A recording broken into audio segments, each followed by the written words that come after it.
50 रुपए के लिए बूढ़ी औरत की कहानी। एक शख्स पैदल किसी रास्ते से जा रहा था। उसने देखा कि सामने एक बिजली के खंभे में पेपर चिपका पड़ा है और उसमें कुछ लिखा हुआ है। उसमें लिखा था कि इस रास्ते से गुजरते वक्त मेरे 50 रुपए कहीं गिर गए। मुझे ठीक से दिखाई नहीं देता है। कृपया इस रास्ते पर कहीं भी किसी को भी मेरे 50 रुपए मिले तो इस पते पर पहुंचा दें। नीचे लिखे पते को पढ़कर उस शख्स का मन जाने का करने लगा। उस शख्स ने पते को याद किया और उसकी तरफ बढ़ने लगा। वहां जाने के बाद जब उसने आवाज़ लगाई तो देखा कि गली के आखिरी में एक झोपड़ी है और वहां से एक बूढ़ी औरत लाठी के सहारे बाहर निकलकर आ रही है। उस शख्स को मालूम हुआ कि वो वृद्धा वहां अकेले रहती थी।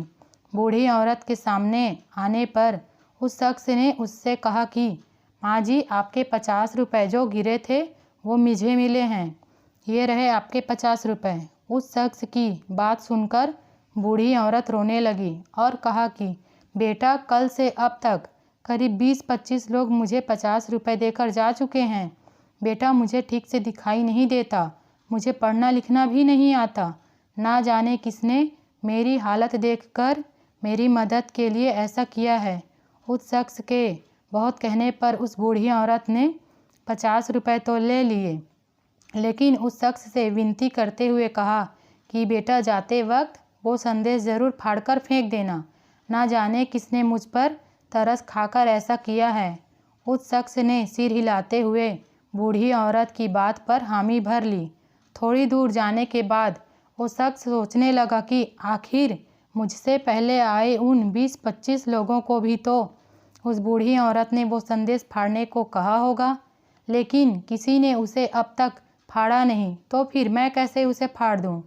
उस शख्स का मन उस व्यक्ति के लिए बहुत ही आदर का भाव आ रहा था जिसने बूढ़ी औरत की सेवा के लिए इस तरीके को ढूंढा। उसे शख्स का मन उस व्यक्ति के लिए कृतज्ञता से भर चुका था। फिर क्या था, उसने भी बिजली के खंभे में लगे उस संदेश को वैसे ही रहने दिया। सीख, हमारे मन में सिर्फ कर्म करने की इच्छा होनी चाहिए। मदद के तो अनेकों तरीके हैं। अगर हमारे अंदर किसी की मदद करने की इच्छा हो तो हम किसी न किसी रूप में भी ज़रूरतमंद की सेवा कर सकते हैं। कर्म तेरे अच्छे हैं तो किस्मत तेरी दासी है। नीयत तेरी अच्छी है तो घर में मथुरा काशी है। अगर आपको ये वीडियो पसंद आया होगा तो लाइक करें और हमारे चैनल को सब्सक्राइब करें। इस वीडियो को अंत तक देखने के लिए धन्यवाद।